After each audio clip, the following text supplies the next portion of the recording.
Okay, this video is just about the Shroud of Turin. I'm going to do a commentary on this video, which I thought was pretty good. There's a lot of miracles in the church that people discard the miracles. And I look at it this way: if Jesus was alive today and he was healing people, people would not believe him or believe it was a miracle. And I like the story in the Bible of the man born blind. um, he goes, to the Pharisees, ask him, who healed you? And he's like, I don't know, this man Jesus. And they're like, we don't believe you. They get his parents to come in and said, how come your son was born blind and now he can see? They're like, we don't know. He's of age. Ask him. Because they're afraid of the Pharisees. Um, so no one wants to accept the miracles that happen. And in France, Lourdes, with Saint Bernadette, um, there's 60, I don't know, 70 maybe, I forget the exact number of miraculous healings there. There are numerous incorruptible bodies from saints, and also the blood of Saint Gennaro, which liquefies 3 times a year. A dry blood is like 500 years old. So I'm going to just play this video for you. And it's a good, I'm only going to comment on a few things that I don't think they touched strongly on about the Shroud, which is a very interesting video. So you can The Shroud of watch this. Turin, a highly controversial holy relic, has caused heated debates even within the Catholic Church. Over time, it faced skepticism as a possible forgery due to carbon dating tests, pointing to an origin roughly 800 to 1,000 years after Christ's era. However, recent evidence has emerged, bringing fresh perspective. Yeah, I just want to comment on that real quickly. They're leaving out on the carbon dating about the fire, um, but and the repairs on the shroud. But they're going to touch on that a little later in the video. But it was through a couple of fires. Perspectives on its authenticity. Interestingly, a member of the original examining team has boldly claimed that the testing process was flawed, rendering the results unreliable. To make matters more intriguing, the raw data from these tests remained hidden from the public for a staggering 27 years. There were even rumors of financial incentives given to the laboratories involved, possibly to perpetuate the notion that the Shroud of Turin is merely a medieval fabrication.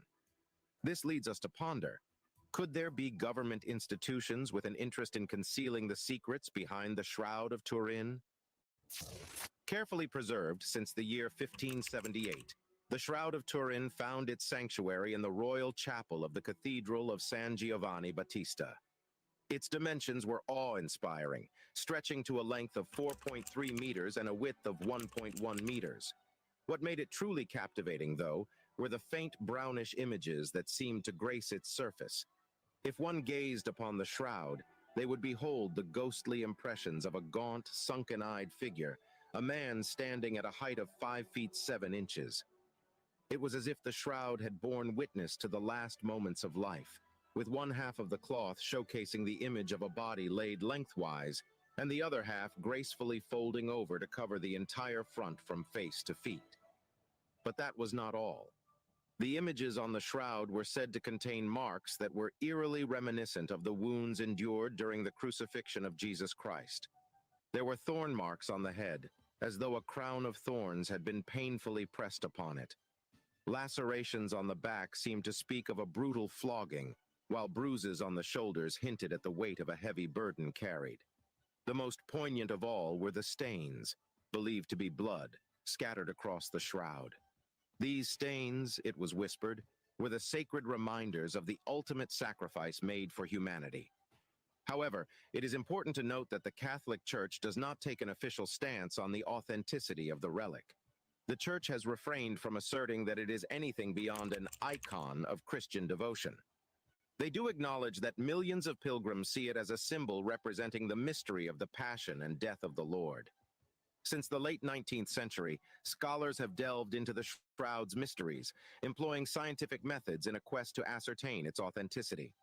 A remarkable observation surfaced in 1898 when experts noted that the sepia-tone images on the shroud bore an uncanny resemblance to photographic negatives rather than positive images. In 1988, the Vatican decided to address the authenticity question once and for all. They entrusted 3 laboratories in different countries with tiny samples of the shroud's linen cloth, each no bigger than a postage stamp. The purpose was to conduct carbon-14 dating on these samples and establish the shroud's age. Much to their collective astonishment, all 3 laboratories independently reached the same conclusion. The cloth had been woven between 1260 and 1390. However, here's the intriguing part. Despite the carbon dating results, scientists are unable to explain the image on the shroud. It displays a photographic negative of a body bearing wounds consistent with those that Christ would have had.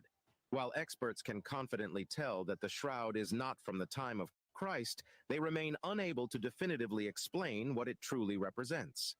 For over a century, scientists have diligently pursued the investigation of this sacred relic, yearning for a definitive answer. Yet despite the employment of the most advanced scientific technology today, no one has managed to replicate the mysterious image it bears. Nevertheless, scientific progress has brought forth a gradual unveiling of new evidence, bolstering the case for the Shroud of Turin's authenticity. To begin, let's consider the insights of Barry Schwartz, a member of the team that conducted the initial examination of the shroud. He served as the official photographer for the Shroud of Turin research project. The primary aim of their study was to ascertain the formation process behind the image on the shroud. Being a non-practicing Jew at that time, he had reservations about joining the team and doubted the authenticity of the shroud, assuming it was merely an intricate painting. Nevertheless, during their meticulous examination of the fabric, he stumbled upon one of the enduring mysteries of the image, which continues to captivate researchers to this day. He clarified that they utilized a specialized instrument designed for X-ray evaluation, capable of stretching the lights and darks of an image vertically into space in proportion to their density. Ordinarily, this process would lead to a distorted image, but with the shroud, a natural 3-dimensional relief of a human figure became apparent. This indicates a significant correlation between the image's density, its lights and darks, and the distance between the cloth and the body. He stated that the only reasonable interpretation for this phenomenon is an interaction between the cloth and the body, ruling out the possibility of it being a mere projection, as photographs or artworks do not possess the same kind of information present in the shroud. Their initial search for evidence of paint, pigments, or binders that could imply artificial creation of the image yielded no results. Instead, their thorough examination revealed that the image was composed of yellow, discolored fibers, and the darkness of specific areas was determined by the concentration of these fibers. In essence, there was no evidence of any external substance or intervention that could explain the image's formation. Despite this finding, it was the radiocarbon test conducted 10 years after their examination that ultimately led to the conclusion that the shroud was not authentic. However, Barry highlights the suspicious aspect that it took an arduous 27 years under the Freedom of Information.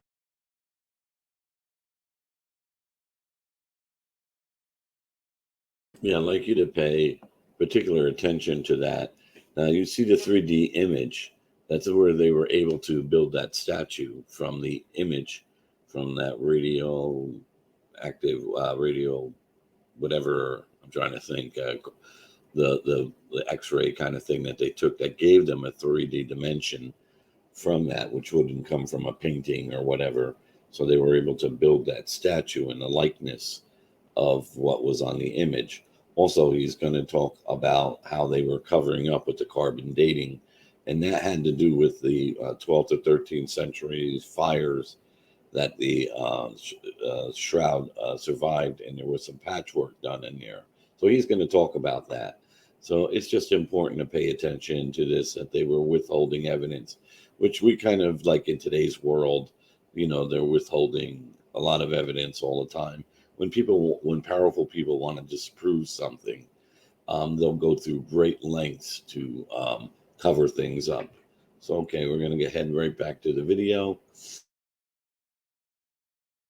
Information Act to obtain the raw data from the British Museum, which supervised the 3 labs conducting the radiocarbon testing. Such a prolonged delay in releasing the data is highly uncommon in scientific practice. Normally, scientists publish their work in journals and share the raw data, allowing other researchers to validate or expand upon their findings as a standard part of the scientific method. Once the raw data was finally obtained, it shed light on the reasons for the reluctance to release it. The data showed that the sample taken from the shroud was inhomogeneous, meaning it was a strip cut from the cloth with one date at one end and another date hundreds of years later at the other end of the strip. Consequently, there was no specific point on the strip that could be definitively linked to the date of the entire cloth. Furthermore, they did not take any control samples from other areas of the shroud, which is crucial for reliable radiocarbon dating. There is evidence in the corner where the sample was taken that shows the presence of interwoven cotton. This discovery contradicts Jewish law, known as the mixing of the kinds, which prohibits combining wool with cotton or cotton with linen. A burial shroud of someone of high stature is supposed to be made of pure linen, but the finding of cotton in the corner implies that a repair or reweaving was done in that area. Consequently, the radiocarbon dating was performed on a repaired corner of the shroud, making it impossible to obtain an accurate date for any other part of the cloth. Immediately after the results were leaked, before their official publication, claiming that the shroud was medieval, suspicions arose regarding the motivations behind the research. The British Museum, particularly the Oxford Laboratory, one of the 3 labs involved in examining the shroud, received a substantial sum of £1 million from anonymous donors with the specific intention of debunking the shroud. This raises the question, could there be influential groups with vested interests in denying the authenticity of the shroud? Blood chemistry has also been employed in the search for evidence supporting the authenticity of the fabric. The blood stains found on it were of type AB, a rarity among the general population but more common among Jewish individuals. The blood exhibited an astonishingly vivid red color that defied normal aging, hinting at unimaginable suffering endured by the individuals wrapped within the shroud. The blood stains cascading down the arms provided clear evidence of a cruel crucifixion, with the angle of the blood flow perfectly matching the movements of a crucifixion victim.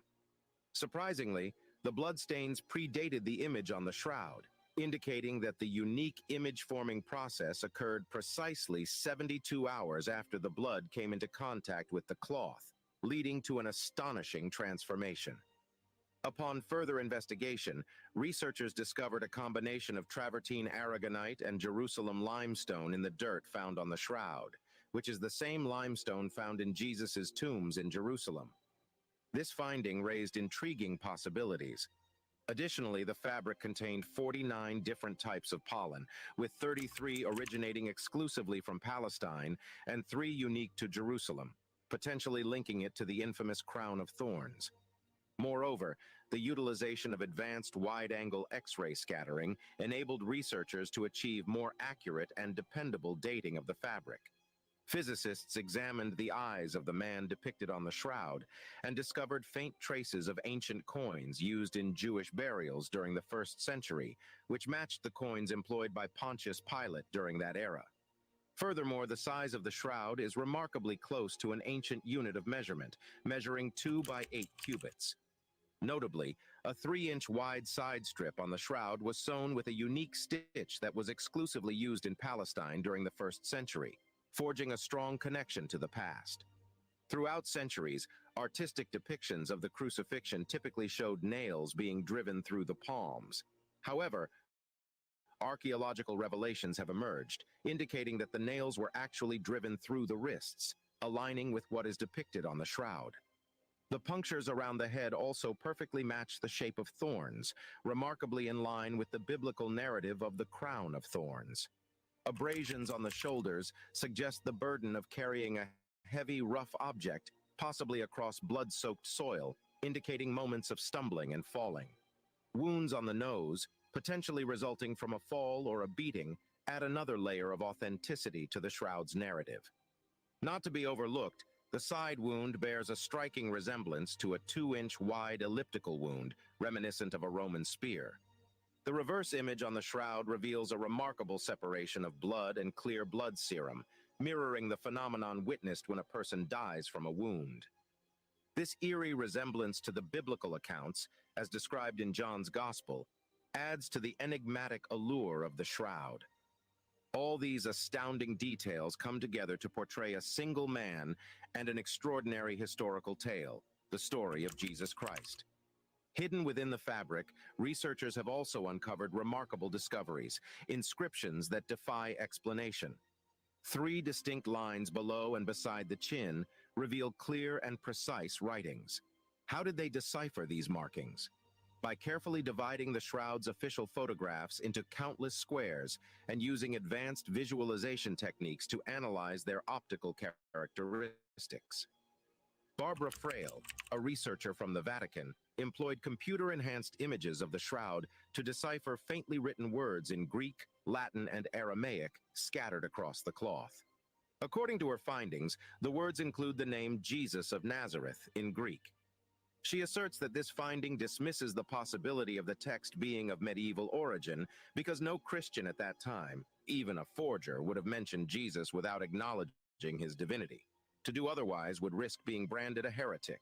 In addition, she extracted the words from enhanced photos of the shroud and presented them to experts, who agreed that the writing style was typical of the Middle East in the 1st century, which corresponds to the time of Jesus.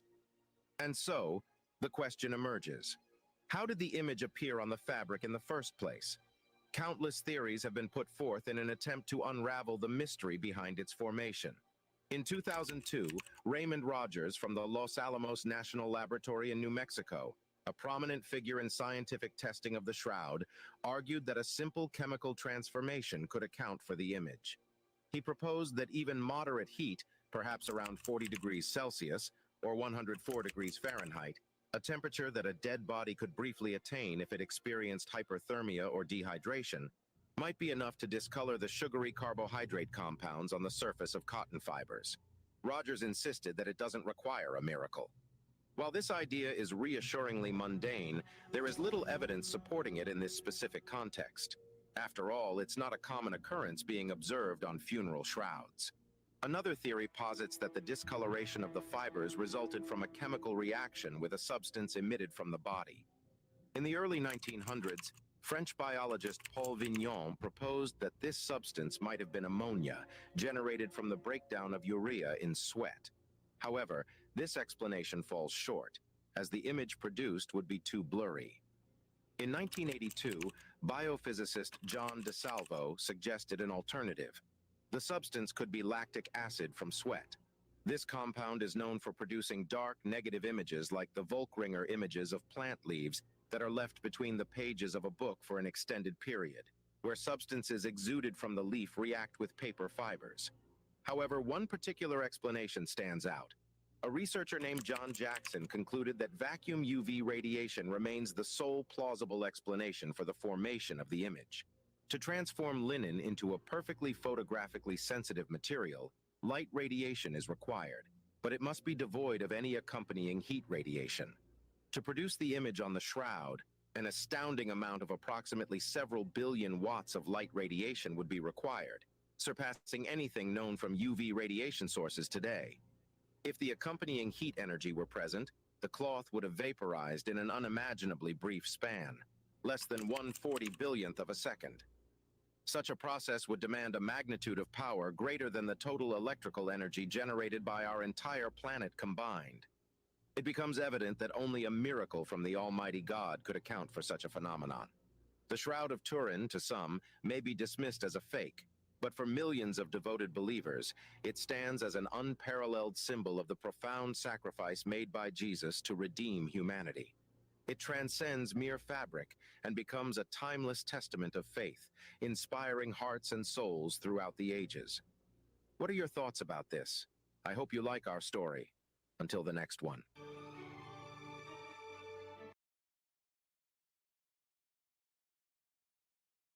Okay, just so I give credit, and I'm going to put the link for this video down in the description. But just, those world's amazing saints. And at any rate, I was wondering, leave a comment, like the video, and let me know if you think it's real or what your thoughts are on the Shroud of Turin. Um, me personally, I believe it's real, but let's see what you have to say. God bless everyone. Take care.